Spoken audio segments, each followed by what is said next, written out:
안녕하세요.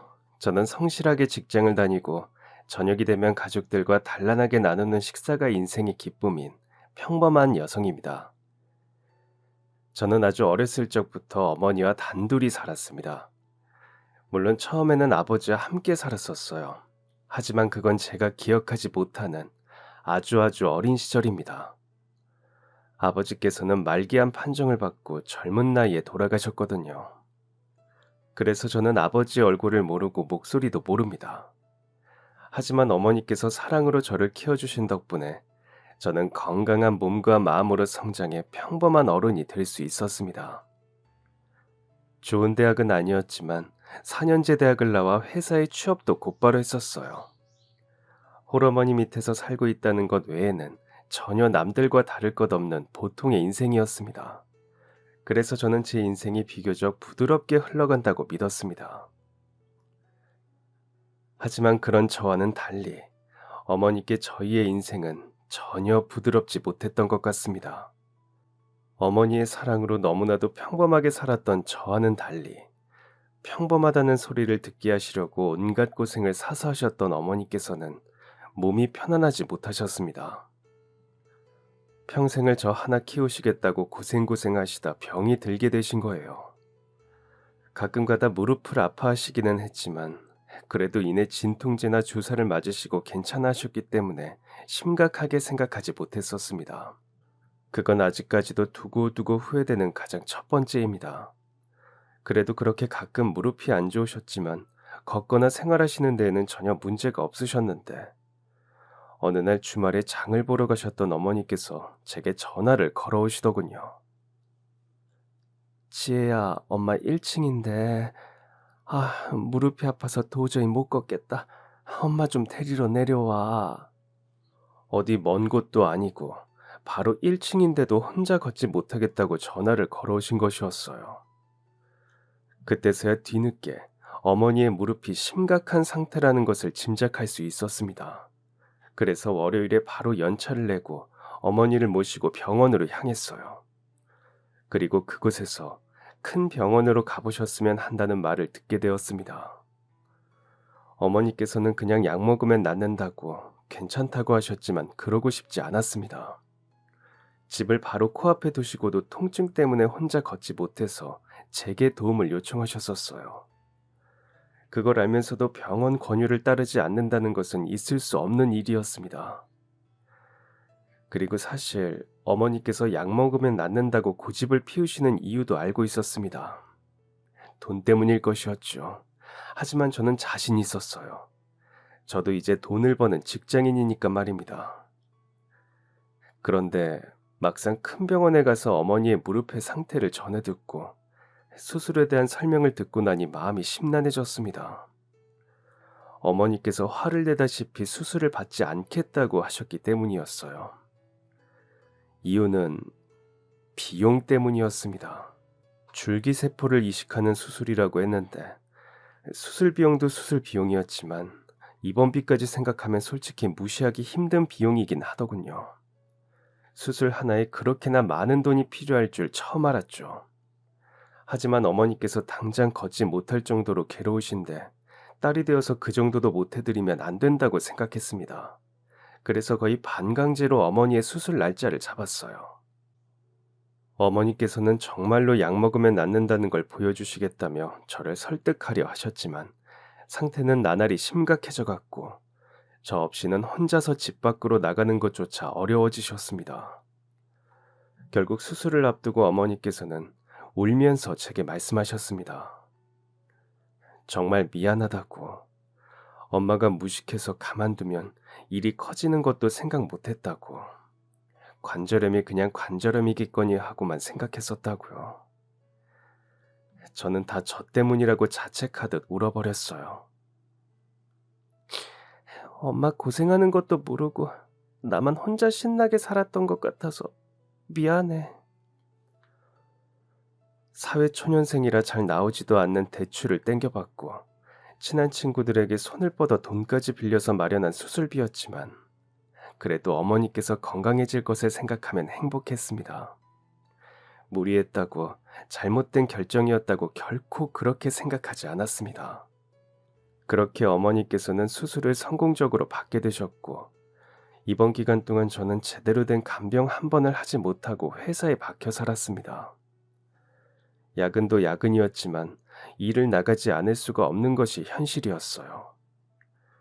어머니의 수술은 끝이 났지만 이제 당장 늘어난 빚을 갚을 수 있는 사람은 저희 집에서 저 혼자였으니까 말이에요. 그럼에도 웃는 얼굴로 밝은 생각을 하며 하루하루를 보냈습니다. 빠르지는 않지만 점점 회복을 하고 있는 어머니를 볼 때면 힘이 솟아나기도 했었고요. 그런데 그러던 와중 회사에서 끔찍한 일에 휘말리게 되었습니다. 저희 회사에는 불륜 커플이 있었습니다. 물론 회사 사람들은 아무도 알지 못했고 저 혼자만 알고 있는 사실이었죠. 차장님과 선배 사원의 불륜이었어요. 선배는 주임 승진을 앞두고 있었고 그래서 조심하는 눈치였지만 둘이 몰래 애정 행각을 하는 것을 하필 제가 목격하고 만 거예요. 그렇게나 엄청난 일을 목격했지만 저는 괜히 엮이고 싶지 않아 모른 척 했었습니다. 제가 안다고 해서 그들이 눈 하나 깜빡할 것 같지도 않았고 제 인생이 달라질 것은 없다고 생각했었거든요. 그런데 그렇게 모른 척 넘어갔던 일이 화가 되어 제게 돌아올 줄은 꿈에도 몰랐던 겁니다. 글쎄 그 차장의 불륜 상대가 제가 되어 있더라니까요.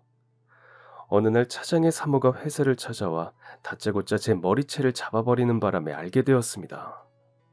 제가 오해의 상대가 되었다는 것을 말이에요.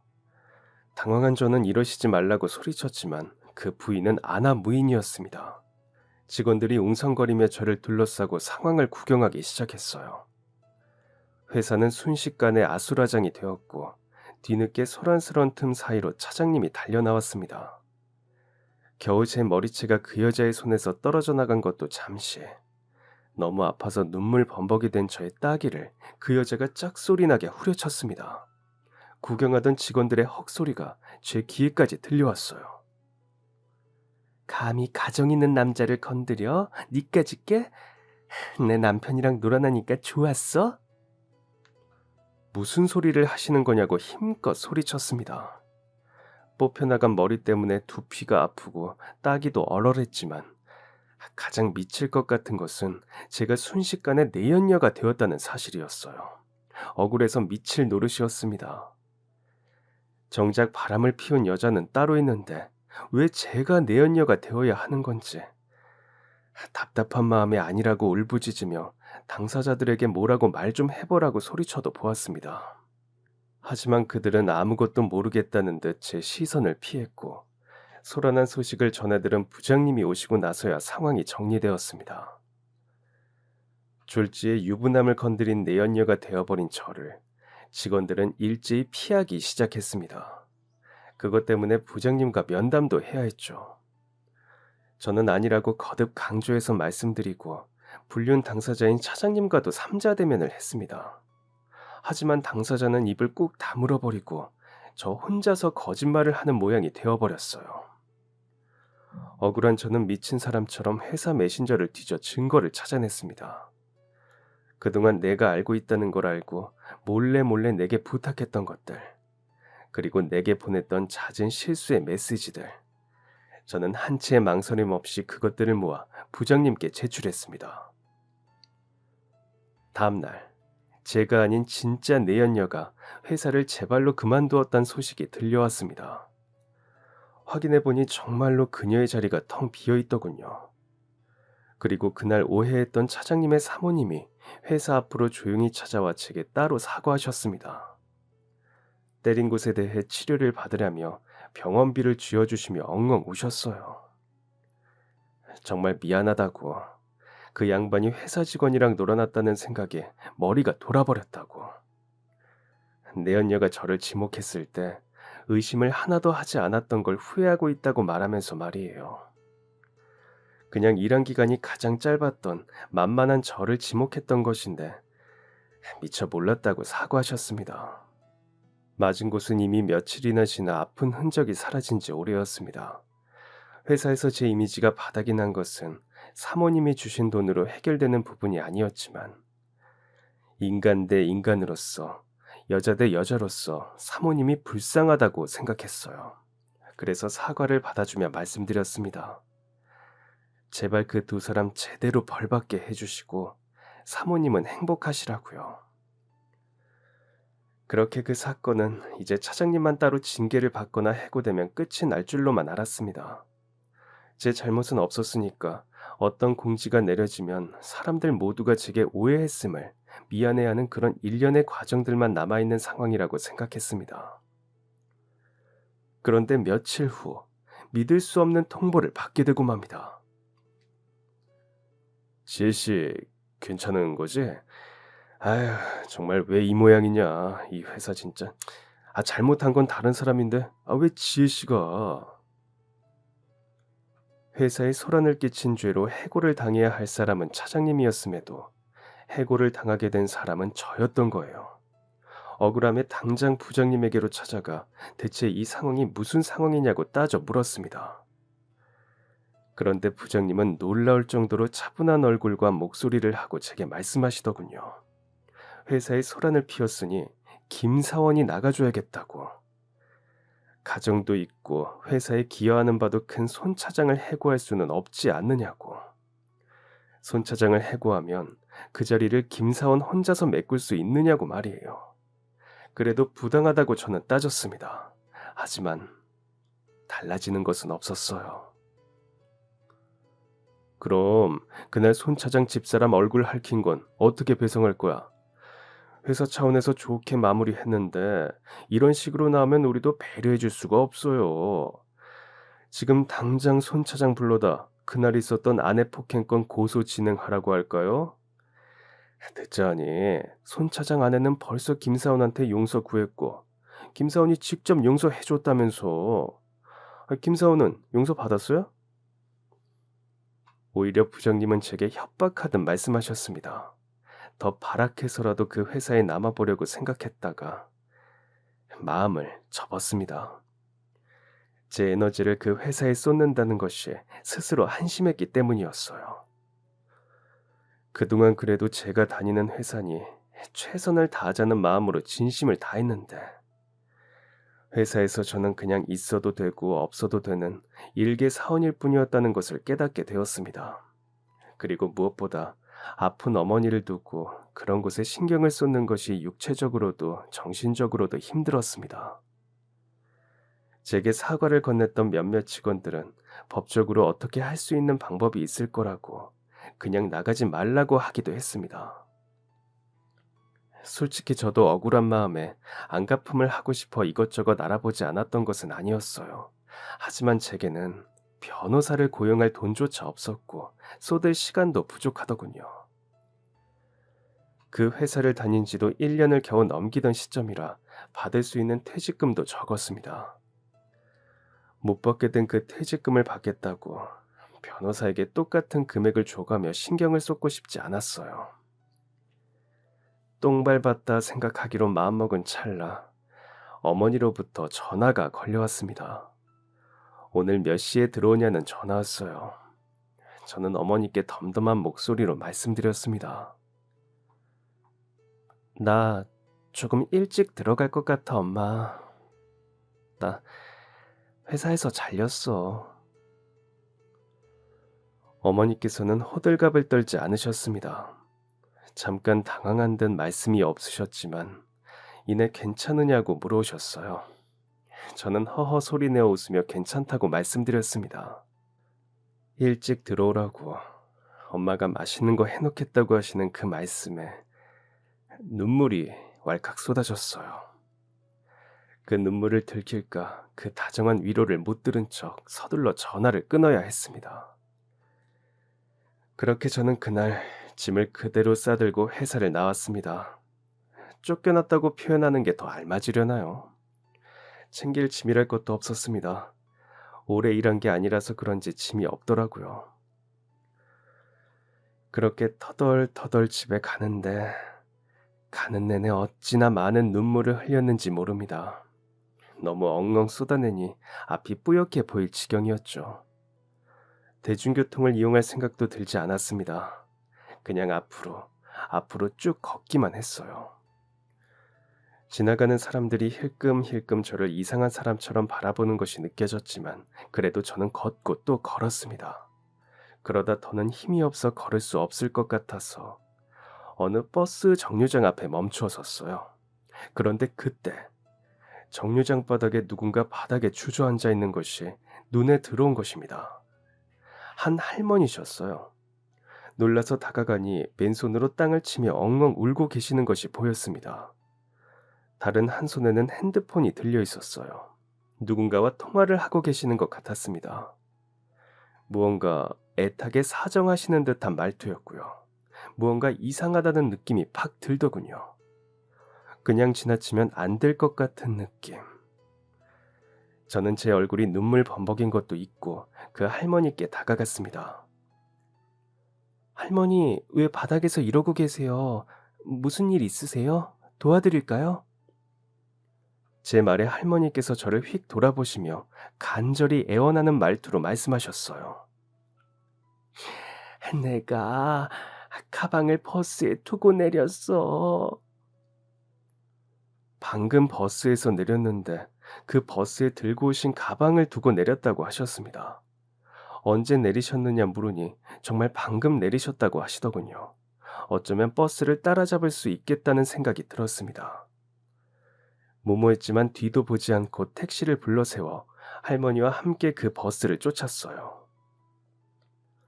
사정을 말씀드리니 기사님께서 열심히 버스를 쫓아주셨고 저희는 그 버스가 멈춰선 정류장에 내릴 수 있었습니다. 그런데 그때 한 아이가 할머니의 가방을 들고 버스에서 내리는 게 보이는 겁니다. 아이고, 아유, 내 가방이다. 저게 내 가방이야, 내 가방. 할머니의 외침에 서둘러 달려가 그 아이를 붙들고 추궁했어요. 너 그 가방 버스에서 준 거니? 아이는 당황한 얼굴로 가방을 등 뒤에 숨겼다가 이내 죄 지은 얼굴로 말했습니다. 그게 아니라 경찰서에 가져다 주려 했어요. 아이의 말에 진실은 알 수 없었지만 일단 빠른 시간 내로 가방을 되찾았다는 것이 중요했어요. 제 뒤를 쫓아온 할머니께 가방을 건네어 드리니 할머니께서 부랴부랴 가방을 열어 내용물을 확인하셨습니다.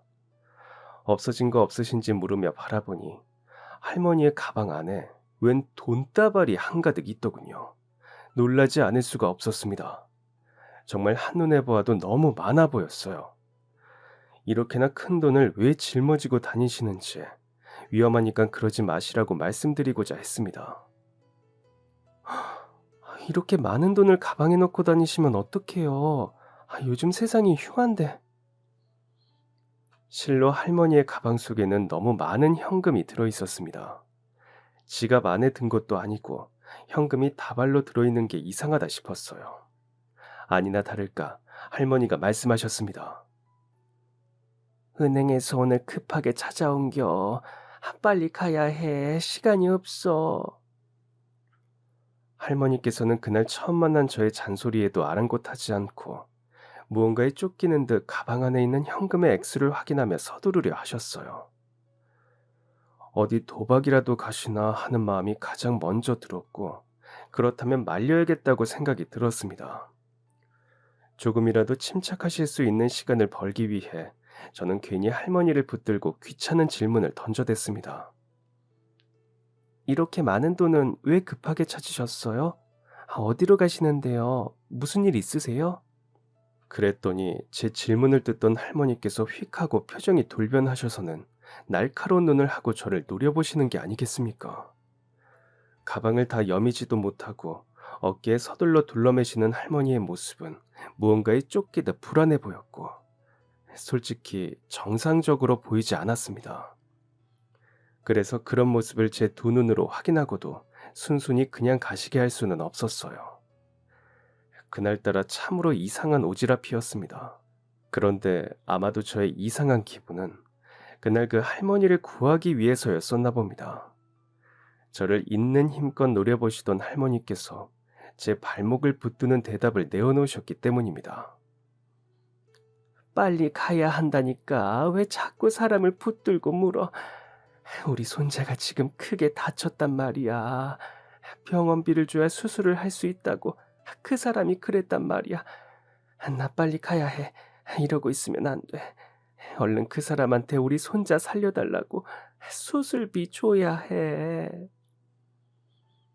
할머니의 말은 들으면 들을수록 이상했습니다. 손자가 크게 다쳤다는 말씀에 저도 순간적으로 덩달아 놀라긴 했었지만 그 사람이라는 단어가 거슬렸어요. 손자가 다쳐서 그 사람한테 돈을 줘야 한다니. 손자라면 보통 자기 자식에게 돈을 준다거나 하신다고 해야 할 텐데 기분이 이상했습니다.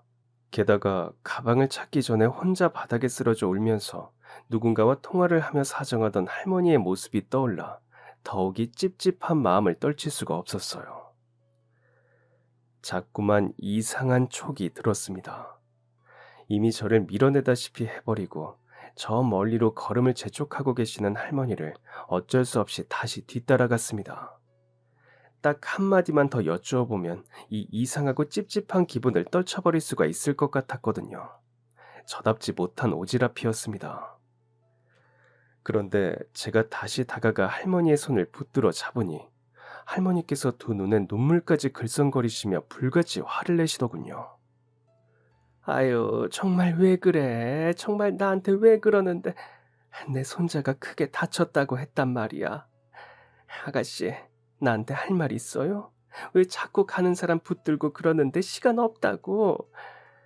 아까 가방 잃어버렸을 때부터 그 사람들이 전화로 시간 없으니까 빨리 서둘러야 한다고 했었는데, 아유, 벌써 30분도 훨씬 넘게 지나버렸잖아. 할머니께서는 제가 여쭈어 보고 싶었던 질문을 건네기도 전에 저의 궁금증에 대답이 되는 말씀을 쏘아붙이신 것입니다. 제가 할머니께 여쭈어 보려고 했던 것은 그것이었어요. 혹시 손자분이 다쳤다고 모르는 사람이 전화가 왔었던 거냐고. 그 사람이 돈을 준비하라고 했던 거냐고. 그러자 갑자기 할머니의 손에 들려있던 핸드폰이 울렸습니다. 벨소리를 들은 할머니께서 까무러치게 놀라며 전화를 받으려 하시기에 예의가 아닌 줄 알면서도 냅다 그 전화를 빼앗아 받았어요. 그리고는 상대방의 목소리를 듣는 순간 저의 그 불길하고 찝찝한 촉이 틀림없다는 강한 확신이 들었습니다. 여보세요? 할머니가 그러시는데 저희 동생이 다쳤다고 해서 돈은 준비했는데 어떻게 하면 돼요? 할머니가 잘 하실 줄을 몰라서 제가 하려고요. 옆에서는 황당해하는 할머니의 표정이 적나라하게 보였고 핸드폰 너머의 남자는 서툰 한국말로 돈을 보내는 법을 설명하기 시작했습니다. 저는 최대한 진짜 할머니의 손녀인 척, 동생이 다쳤다는 소식을 듣고 놀란 누나인 척, 그렇게 열연을 펼치며 할머니의 손을 붙잡고 근처 경찰서로 향했어요. 정말 다행히도 멀지 않은 곳에 파출소가 있었습니다. 그렇게 들어간 파출소에서 저는 여전히 통화를 끊지 않은 채로 볼펜을 들어 글자를 적어 보여드렸습니다. 보이스 피싱인 것 같아요. 그 메모 하나에 경찰관 분이 할머니의 핸드폰을 가져가셨습니다. 무언가 일사불란하게 경찰관 몇 분이 움직이는 것 같았지만 그보다 더 중요한 것은 눈물을 흘리며 주먹으로 자신의 가슴을 세게 치고 있는 할머니였습니다. 저는 다른 경찰관 분께 부탁드렸어요. 저는 이 할머니를 오늘 처음 배웠고 할머니께서 보이스피싱을 당하실 것 같아서 이리로 모셔오게 되었다고. 할머니께서 보이스피싱이 무엇인지 잘 알지 못하시는 것 같은데 제 말을 믿어주시지 않을 것 같으니 경찰 선생님이 설명 좀 해주실 수 있으시냐고 말이에요. 그러면서 그 보이스피싱 범인이 할머니께 어떤 거짓말을 하며 돈을 앗아가려 했는지를 자세히 설명했습니다. 중간중간 할머니께 자세한 내용을 더 여쭙기도 했어요. 그랬더니 가슴을 치던 할머니의 손길이 멎어들었고 눈물을 흘리던 눈은 어느덧 말라 있었습니다. 우리 손주가 다친 게 아닌 거예요? 정말 괜찮은 거 맞아요? 그럴 리가 없는데. 내가 우리 손주랑 자주 통화를 해서 아는데요. 목소리가 아주 우리 손주 목소리랑 똑같았어요. 엉엉 울면서 할머니 하고 말하는 게 꼭 그 애가 확실했는데. 얼마나 마음을 졸이셨던 건지 목이 다 쉬어버리고 맥이 다 풀린 얼굴을 하시고서 믿어도 되는 거냐고 물어오셨습니다. 그러던 중 앞서 할머니의 핸드폰을 가져가셨던 경찰관이 다가와 핸드폰을 건네며 따님한테 직접 전화를 해보자고 하셨고, 그 자리에서 따님과 전화 연결이 되면서 손주가 다쳤다는 말이 거짓말이었다는 것을 완전히 믿게 되셨어요. 심지어 그 시간에 할머니의 따님과 손주가 함께 식사를 하던 중이었다고 했습니다. 전화를 끊고 저보다 더 자세한 설명을 해주시는 경찰관님을 바라보시던 할머니께서 제가 꼭 잡고 있던 손 위에 당신의 손을 겹쳐 포개시며 연신 고개를 숙이셨습니다. 아이고, 난 그것도 모르고 내가 나이가 들어서 세상 돌아가는 걸 몰라서 바보같이 당할 뻔했네. 나 구해주려고, 나 도와주려고 하는 아가씨 마음도 모르고 길거리에서 화난다고 소리나 버럭버럭 지르고. 아휴, 미안해요 진짜. 미안해서 어떡해. 아가씨 아니었으면 내 돈 다 그 몹쓸 놈들한테 날릴 뻔했어. 고마워. 정말 고마워요. 이 노인네 그냥 지나치지 않고 관심 갖고 도와줘서. 할머니께서는 연신 제게 고마운 마음과 미안한 마음을 담은 말씀을 하시다가 그대로 바닥에 주저앉으셨습니다. 그리고는 다시 한참 동안 눈물을 훔치셨어요. 저는 그저 그 할머니의 어깨를 토닥이며 괜찮다는 말씀만 드릴 뿐이었습니다. 울지 마세요, 어르신. 그래도 손주분이 진짜로 다친 게 아니라서 얼마나 다행이에요. 그 나쁜 놈도 여기 경찰분들이 꼭 잡아주실 거예요. 그런 놈들은 천벌 받을 거예요. 그러니까 울지 마세요. 아무 일도 일어나지 않았잖아요. 이따 따님이랑 손주분 오시면 어르신 우는 얼굴에 더 놀랄지도 모르겠어요. 할머니께서는 제 말에도 눈물을 쉽게 그치지 못하셨습니다. 손에 쥔 손수건이 축축하게 젖어들 만큼 내내 눈물을 흘리셨어요. 저도 할머니를 달래며 어쩐지 눈물이 날 것만 같았습니다. 얼마나 마음 졸이셨을지, 그리고 당할 뻔했다라는 생각 하나로 얼마나 마음이 혼란스러울지. 겪어보지 않은 저는 감히 상상할 수 없는 감정이었으니까요. 다만 여전히 덜덜 떨리고 있는 할머니의 손가락이 안쓰럽고 속상해 눈물이 날 것 같았습니다. 입으로는 할머니 이제 울지 마시라고, 곧 따님이랑 손주분 오시는데 뚝 하시라고 할머니를 달래어 드렸지만 사실 저는 어렴풋이 알고 있었습니다. 눈물이 난다고 매번 울어야만 하는 것은 아니지만 아주 가끔은 눈물을 참는 것보다 흘려버리는 것이 감정을 추스르는 것에 더 도움이 된다는 것을 말이에요. 할머니께 그 순간은 아마 감정을 추스르는 순간인 것 같았습니다. 그렇게 엉엉 울어야만 정말로 아무 일도 일어나지 않았고 모든 것이 괜찮다는 것을 스스로에게 속삭일 수 있었던 것이겠죠. 그렇게 할머니께서는 한참이나 한자리에 앉아 눈물을 흘리셨습니다. 다리에 힘이 들어가지를 않아서 의자에 앉는 것도 힘들다 하시는 할머니를 가까스로 부축해 의자에 앉게 해드리고, 저도 그 옆을 적당히 지키다 자녀분이 오시면 집으로 돌아갈 생각이었어요. 사실 너무 피곤하고 힘들었습니다. 그날 하루는 제게도 무척이나 고단하고 가슴 아팠던 하루였기에 할머니가 우시는 얼굴을 보며 저도 그냥 따라 울고 싶기까지 했었습니다. 얼른 집으로 가고 싶었어요.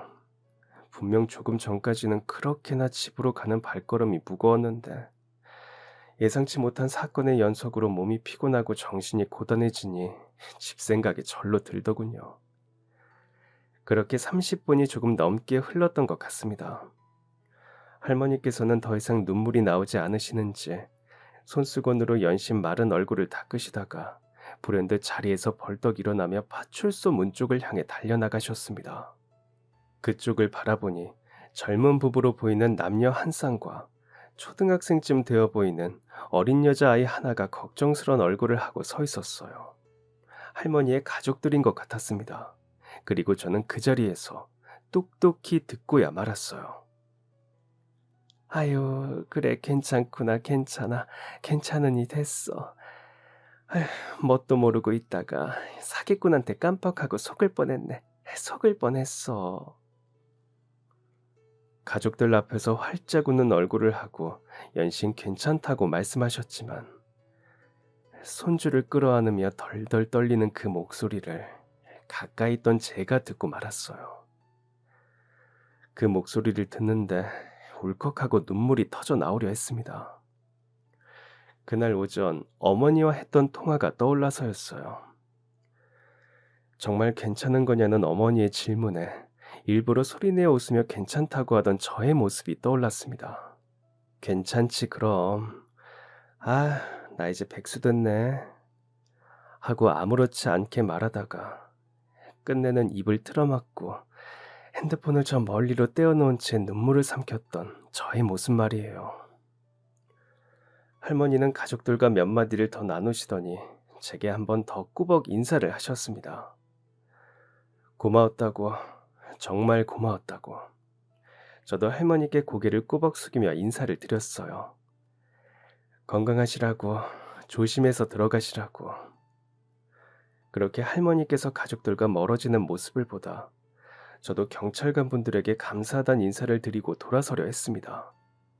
그런데 그때 멀어지던 할머니께서 다시금 제게로 발걸음을 돌려 걸어오고 계시는 게 보였어요. 머리 위로 한쪽 손을 막 흔들어 보이시면서 종종 걸음으로 달려오신 할머니께서는 아가씨, 밥은 먹었어? 마침 지금 저녁때가 다 되었는데 하고 밥때를 물어오셨습니다. 얼떨결에 고개를 가로저으며 아직 먹지 않았다고 대답을 했더니 할머니께서 그러셨어요. 같이 밥을 먹지 않겠느냐고.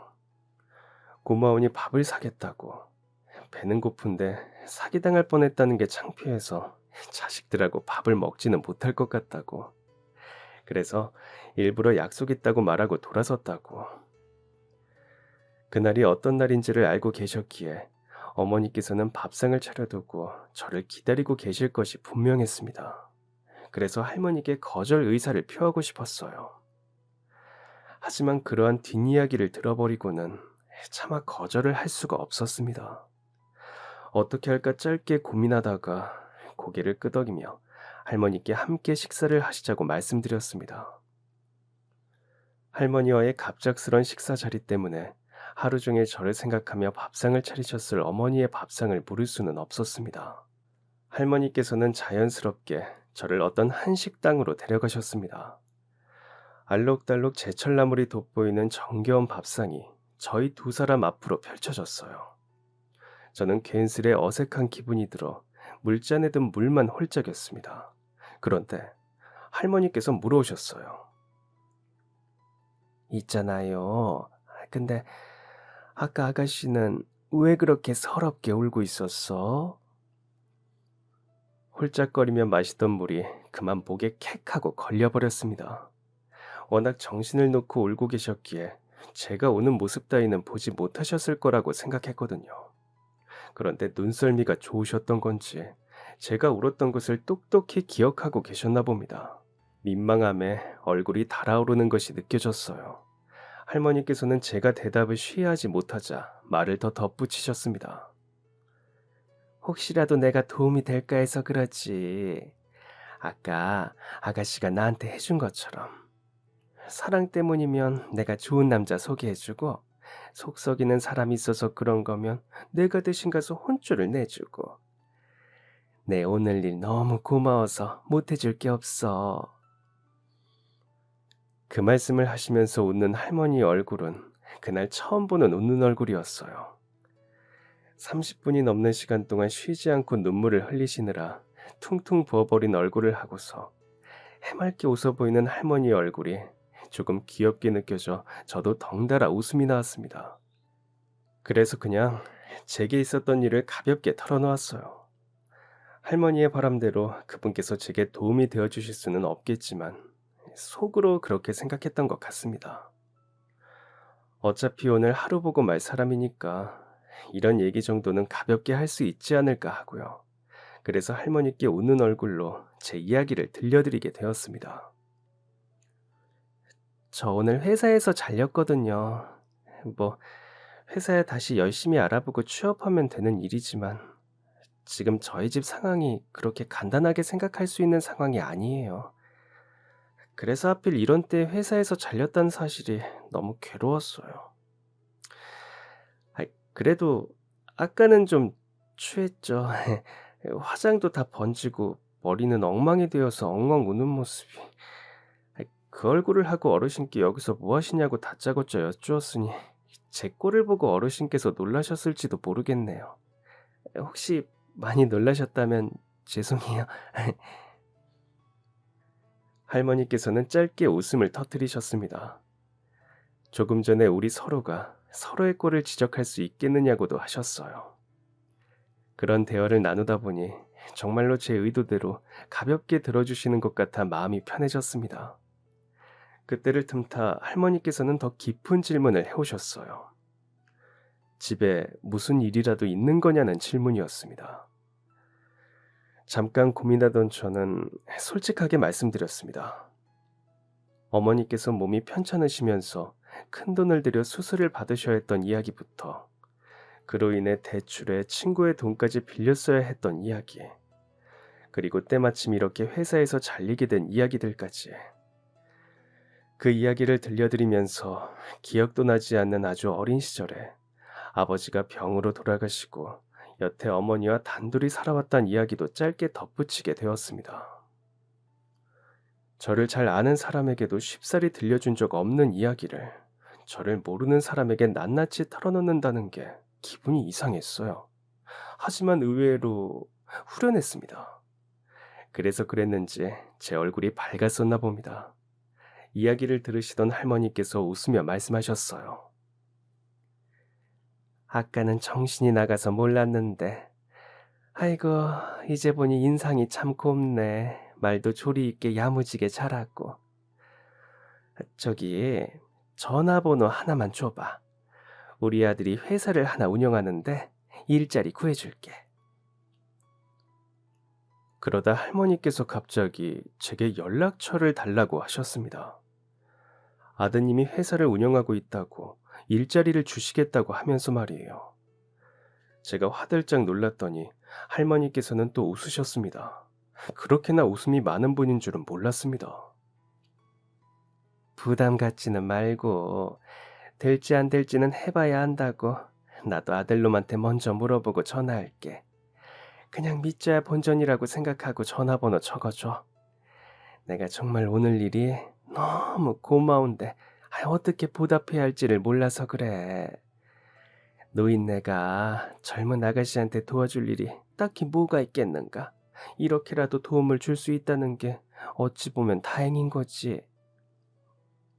할머니의 말씀을 들으니 정말 믿져야 본전이라는 생각이 들긴 했어요. 될지 안 될지는 나중에 가야 알 수 있는 일이었으니까요. 연락처를 바로 드린다고 해서 바로 그 회사에 취업을 할 수 있다는 것도 아니었고, 그래서 할머니 말씀대로 용기 내어 전화번호를 적어드렸습니다. 그렇게 식사를 마치고 이제는 정말 집으로 갈 시간이 되었습니다. 할머니와 작별 인사를 하는 동안 그날 처음 만난 그 할머니와의 여러 순간들이 머릿속에 스쳐 지나갔어요. 그리고 제 스스로 잠깐 생각했습니다. 할머니를 도와드릴 수 있어서 참 다행이었다고 말입니다. 그런데 할머니께서 가방을 뒤져 무언가를 꺼내시는 겁니다. 그리고는 그걸 제 앞으로 불쑥 내밀어 허공에 놀고 있는 제 양손에 쥐어주셨어요. 묵직한 무기였고 부끄럽게도 저는 손에 잡자마자 그것의 정체를 눈치채고 말았습니다. 살면서 분명 수도 없이 만졌던 그것. 비록 제가 만졌던 것들은 낱장에 불과했지만 할머니께서 제게 건넨 그것은 두툼한 두께로 보아 여러 장임이 확실했습니다. 당황한 저는 그 자리에 그대로 얼어붙어 할머니께 여쭈었습니다. 봉투를 열어보지도 않고 왜 그걸 저한테 주시냐고 여쭈니 할머니께서도 웃기셨나 봅니다. 아이고, 열어보지도 않고 그게 무엇인지 어떻게 알았대? 그럼 이 노인네가 도움만 텁석 받아놓고 그대로 안녕 하고 돌아설 줄 알았어? 오늘 내가 손주 다쳤단 연락받고 놀라서 버선발로 쫓아나오는 바람에 꼴이 이래서 그렇지. 공짜 좋아하는 사람 아니야. 게다가 나는 빚지고는 못 사는 성격이고. 아가씨, 아까 내 가방에 얼마가 들어있었는지 아오? 5천만 원이 넘게 들어있었어. 그 돈 홀라당 다 까먹었으면 얼마나 아까웠겠어. 그게 내 전 재산인데. 그 돈 지켰다는 게 나한테 얼마나 큰 의미인지 알겠지? 고마워서 5천만 원 몽땅 다 아가씨한테 주고 싶지만 그럼 난 어떡해. 그게 내 전 재산인데. 게다가 내가 5천만 원 통째로 주면 아가씨 받지도 않을 거잖아. 그래서 내 나름대로 혼자 금액을 조정해 봤어. 1,000만 원이야. 물론 부족할지도 모르지만 그걸로 엄마 병원비를 하던 빚을 갚는 데 쓰던 뭐 우리 아들 회사로 출근할 때 입을 옷을 사 입던 해요. 그래 줄 수 있지? 아가씨가 그 돈 안 받으면 이 노인네는 앞으로 2다리 뻗고 잠을 못 자요. 빚지고는 못 사는 사람이라. 할머니께서 건넨 봉투에 들어있던 돈은 1,000만 원이었어요. 믿을 수가 없었습니다. 하루아침에 1,000만 원이 제 손에 들어오다니요. 현실성이 완전히 떨어지는 일이었습니다. 저는 말씀드렸어요. 괜찮아요. 저 괜찮아요. 이러시지 않으셔도. 괜찮긴 뭐가 괜찮아. 하나도 괜찮지 않은 거 이미 다 아는데 뭘. 너무 괜찮다고만 맨날 말하지 마. 지금 아가씨 처지가 전혀 괜찮지 않잖아. 할머니의 말씀에 여전히 제 손에 무겁게 쥐어지는 돈 봉투를 얼떨떨한 눈으로 한참 쳐다보았습니다. 부담스러웠던 마음이 점점 고마운 마음으로 변해갔어요. 마냥 괜찮다고 사양만 하기에는 할머니 말씀처럼 정말 제 처지가 괜찮지 않았으니까요. 고개가 절로 숙여졌습니다. 고맙다고 인사를 드리려고 그랬던 게 아니라 눈물이 나는 것을 가리고 싶어서 그랬어요. 할머니께서 제게 건네주신 돈 봉투 위로 눈물방울이 뚝뚝 떨어졌습니다. 그렇게 그 할머니께서는 말없이 제 어깨를 2번 두드리고는 먼저 자리를 뜨셨고 저는 그 자세 그대로 한참을 서 있었습니다. 고맙다는 말도 잘 쓰겠다는 말도 염치가 없어 뱉지 못한 채로 말이에요. 그 일이 벌써 10년 전입니다. 그날부터 며칠 지나지 않아 저는 그 할머님의 아드님이 운영하신다는 회사의 면접을 보게 되었습니다. 회사가 생각보다 크고 좋아서 당연히 면접에서 떨어지겠구나 생각했었어요. 회사에서 이상한 사건에 휘말려 억울하게 해고나 당하는 저보다 훨씬 잘난 사람이 많다고 생각했으니까요. 하지만 제 생각과는 달리 저는 떡하니 면접에 합격을 하게 되고 말았습니다. 할머니의 낙하산이었다고밖에 생각하지 못하고 있는 제게 사장님께서는 아직도 누차 강조해서 말씀하시곤 합니다. 그때 지혜씨 채용한 거 절대 어머니 부탁 때문 아니었어요. 알죠? 사장님께서도 할머니를 닮아 말씀을 예쁘게 하시는 분이었습니다. 10년 전 울면서 길을 걷다 저보다 더 심하게 울고 있는 할머니를 보고 놀라서 다가갔던 날. 저는 여전히 그날을 또렷하게 기억합니다. 그날의 인연으로 제가 다시 열심히 일을 할 수 있었고 할머니께서 도와주신 덕분에 수월히 빚을 다 갚을 수 있었습니다. 저희 어머니도 건강해지셨어요. 몸이 아픈 것은 마음과도 연관이 있는 것 같습니다. 그렇게 좋은 배품을 받은 덕분에 건강해질 수 있었다고 엄마는 늘 말씀하십니다. 회사에서 해고를 당하고 넋이 나갔던 그날, 엉엉 우느라 앞도 잘 보이지 않던 제가 마침 멈춰섰던 곳이 그 버스 정류장이었던 것이 참 고맙습니다. 요즘도 저는 가끔 그날의 저에게 말하고는 합니다. 하필 그 정류장을 지나가기를 참 잘했다고 말이에요. 요즘 보이스피싱은 그때 당시보다 훨씬 더 다양하고 교묘한 수법들이 늘어났다고 합니다. 가끔 그런 일을 직접 보고 겪었던 저조차도 그들의 진화된 수법에 깜빡 속아 넘어갈 뻔할 때가 많습니다. 할머니와 가끔 얼굴을 뵙게 되면 할머니는 웃으며 제게 뉴스에 나온 보이스피싱 이야기를 꼭 하시곤 합니다. 절대 당하지 말라고. 요즘 것들은 더 교활하더라고. 그러면서 변명 섞인 말도 꼭 덧붙이십니다. 그때 당시에는 보이스피싱이 알려지지 않아서 몰라서 당할 뻔했던 거지. 이제는 아니까 절대 당하지 않을 거라고 말이에요. 할머니는 여전히 귀여우십니다. 좋은 마음으로 베풀어 주셨던 그분이 오래오래 건강하셨으면 좋겠습니다. 그럼 지금까지 사연 들어주셔서 감사합니다. 사연이 재밌으셨다면 구독과 좋아요 부탁드려요. 감사합니다. 안녕히 계세요.